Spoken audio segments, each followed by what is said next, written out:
Charlie 1 was assigned to patrol the county roads north of Mountain View, and as they drove, they talked about Alan's family and about his having been disowned and thrown off the property.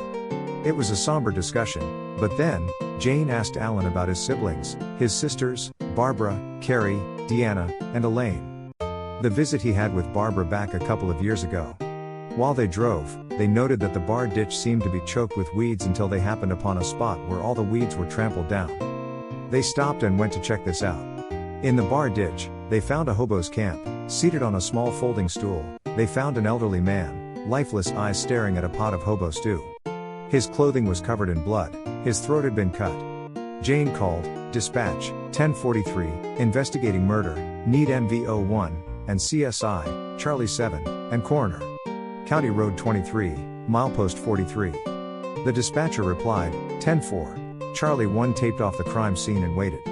As they waited, Alan got his camera and began to systematically photograph the crime scene and the surrounding area. When the sheriff and the coroner arrived, Sheriff Murdoch and Susan Phillips approached the victim and began their preliminary assessment. There was no identification on the man, but Alan found the hobo's bindle and began to assess what was found in it. He found an old broken watch, engraved on the back, "To Bill, the love of my life. Regina. Castroville, 1985. Also in the bindle was a set of dog tags, Carter, William C. RA 17683227, B. Pos, Catholic. Alan showed the dog tags to the sheriff and said, "Now is the hard part, finding out if this is Bill Carter."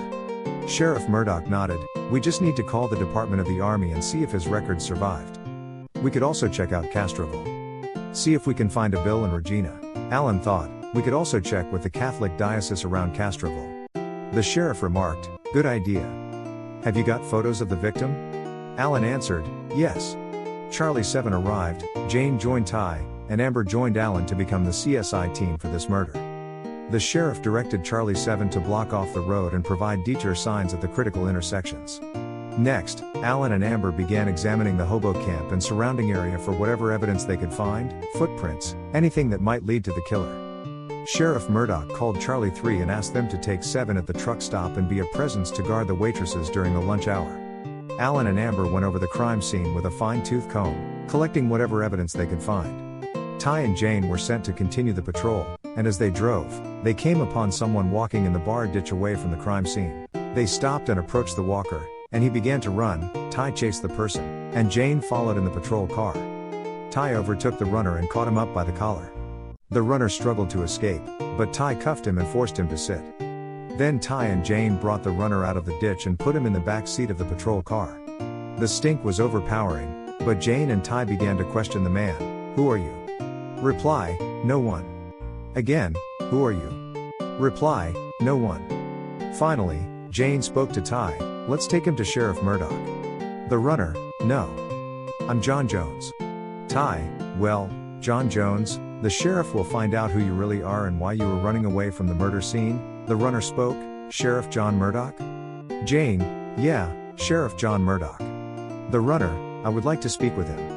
Ty responded, "Okay." Ty and Jane took John Jones back to the crime scene.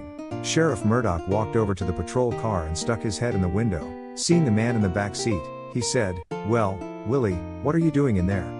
Ty told the sheriff he was running away from here and told us his name was John Jones. The sheriff replied, "This is William, Willie, Spear. He was a regular migrant worker here at one time.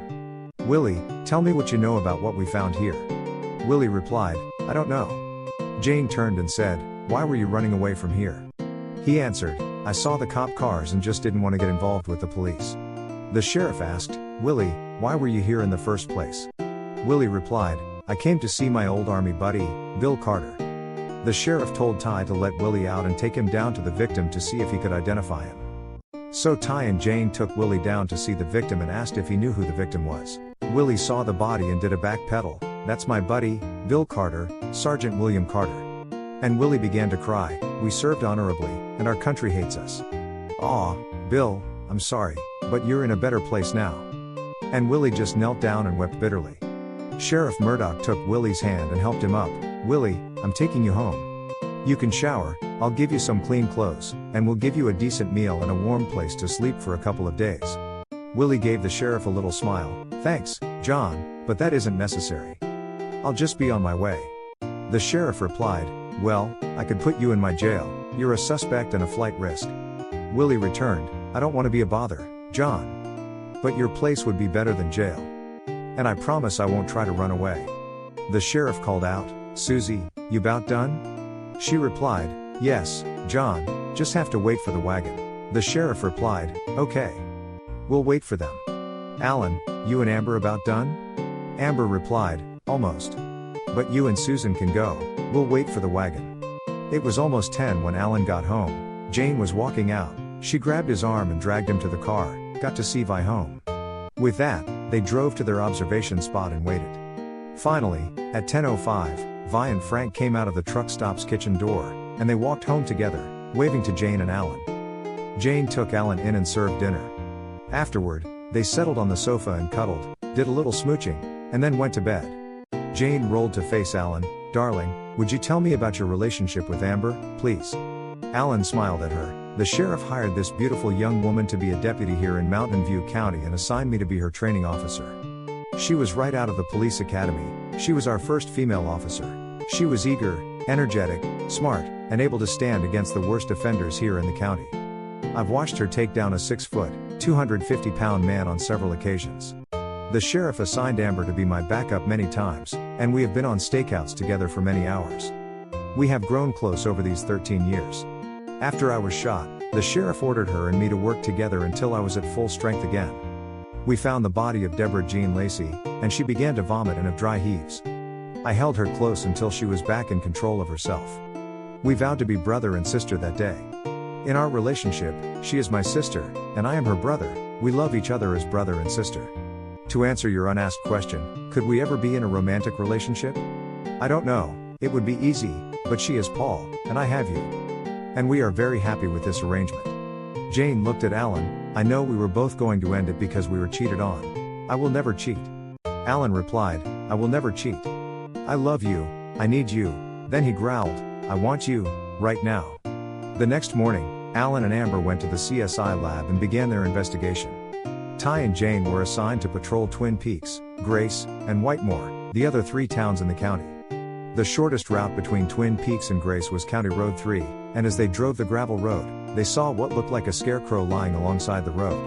When they stopped, they found the body of another hobo with his throat cut, laid out like the subject at a funeral, his pack and bindle lying beside him. Ty called dispatch, Charlie 7, 1043, investigating murder, need NV01, CSI, Charlie 1, and coroner. County Road 3, milepost 24. The dispatcher replied, 10-4. Ty took out his camera, and he began to photograph the area. Then Jane and Ty taped off the crime scene and waited.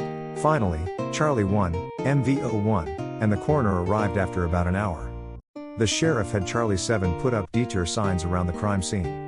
Alan and Amber found another set of army dog tags in the pack of the latest victim, Wiley, Joseph A., US 557304332, Oneg, Presbyterian.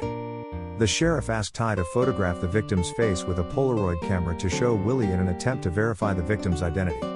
The wagon arrived, and Susan had the body removed to the morgue, and she left the scene. In the bindle, Amber found an old photograph of the victim, a very pretty young lady, and 2 kids, a boy, and a girl. On the back of the photograph was written, Jenny and me, Fred, and Babs. Walnut Creek, 1972. When the sheriff showed the photograph of the victim to Willie, he broke down and cried, "That's Joe Wiley, Corporal Joe Wiley. Oh, John, he, Bill, and I were in the same company in Nam." The sheriff asked, "Willie, why were the 3 of you here in Mountain View County at the same time? It's no coincidence, is it?" Willie replied, "No. We had planned to meet up here this year, kinda a platoon reunion. Mountain View County has always treated us well, we like it here. We moved on so as not to be a burden to you folks. But we all wanted to see each other again." The sheriff asked, "How many were going to be here?" Willie answered, "About 20 or so." Sheriff Murdoch asked, "By the way, Willie, what was your rank?" Willie answered, "First Lieutenant. I was the platoon leader." John then asked, "How many men in your platoon survived Vietnam?" Willie, tears running down his face, replied, 35. 13 have already taken their own lives. 1 man is a successful guy, Private First Class John Dillman, a cartoonist, does a soldier's cartoon series for newspapers, very popular with vets. As I recall, the strip is called Private Dillwad. It's kinda like Beetle Bailey, only a bit darker. The sheriff asked, "Where does this Dillman live?" Willie answered, "Illinois, as I remember." Alan and Amber were going over everything found around the two victims. They had found a cigar butt and some boot prints, but nothing more out of the usual trash littered along roads and highways. Susan had determined that the assailant had approached the victims from behind and had used a very sharp-bladed knife with the left hand. One slice cut the carotid artery and jugular vein, and then the victim bled out in 5 to 7 seconds. Susan said, "Very quick and very efficient." Sheriff Murdoch radioed the on-duty units to watch for hobos everywhere, warn them about the killer, and watch for more victims. He would also brief all units during his morning briefings. The sheriff also asked Willie whether he could get a message to the rest of his platoon concerning this problem. Willie said that he could go to the railroad, leave a sign for the guys, and hope they see it. Charlie 3 was patrolling County Road 1, alongside the river, when they came to a culvert that seemed to have a lot of debris causing some minor flooding on the road. They stopped and checked to see the extent of the blockage when they saw what they thought could be another dead body. They called the dispatcher, "Dispatch, Charlie 3, 1043, investigating murder, need MVO 1, Charlie 1, and coroner. County Road 1, milepost 5. The dispatcher replied, 10-4. Then the voice of the sheriff, Charlie 3, 10-110, remain on site until relieved. Charlie 3 saw the water beginning to move the body, so they pulled the corpse out onto the bank of the river. Then they saw his pack and bindle and retrieved them, taped off the crime scene and waited. Alan and Amber arrived first and they began to inspect the area around the body. They determined that the attack on this man had occurred at another location, and so they began walking upstream to try and find the actual crime scene. They eventually happened upon a spot close to the bank of the river where there was a great deal of blood. They began to inspect the area, taping off the suspected crime scene. Then they walked back to where their patrol car waited. When they arrived, they told the sheriff what they found. Sheriff Murdoch told Susan that Charlie 1 and he were going upriver to what they think is the true crime scene. He told Charlie 3 to remain with the coroner until she completed her examination and the wagon removed the body. Charlie 1 and MVO 1 drove upriver to the site Alan and Amber had taped off. Grabbing their kit, the two CSI agents began to examine the area. They found footprints, boot prints, and a cigar butt. But they also found tire tracks, which they photographed. The three officers completed their examination, removed the tape, and went back to the CSI lab.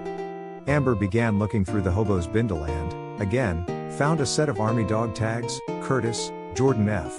RA 1533461, B. Poss, Methodist. When Alan joined Amber, he saw the backpack and noted that it looked new. He paused a moment then turned to Amber, "Sis, the backpacks we found with the other victims, weren't they new?" She answered, "I think so. They're over on the shelf." Alan went and, yes, they were new, too. Alan thought a bit, took the first backpack and began to examine it. The pack seemed normal, but when Alan turned it inside out he found a hidden pouch. He carefully cut the pouch open and found what looked like a homemade transistor radio. Alan turned to Amber, "We need an expert to find out what this is. Let's ask Terry over at the TV repair shop if he can tell us." Alan and Amber took the thing to Terry's shop and asked him if he could find out what the radio actually was. The next day, Amber called in sick, so Alan asked whether Jane could rejoin him for the time Amber was out, and Sheriff Murdoch agreed. Jane was excited to be with Alan while they tried to untangle the threads of these cases, and to follow wherever the evidence took them.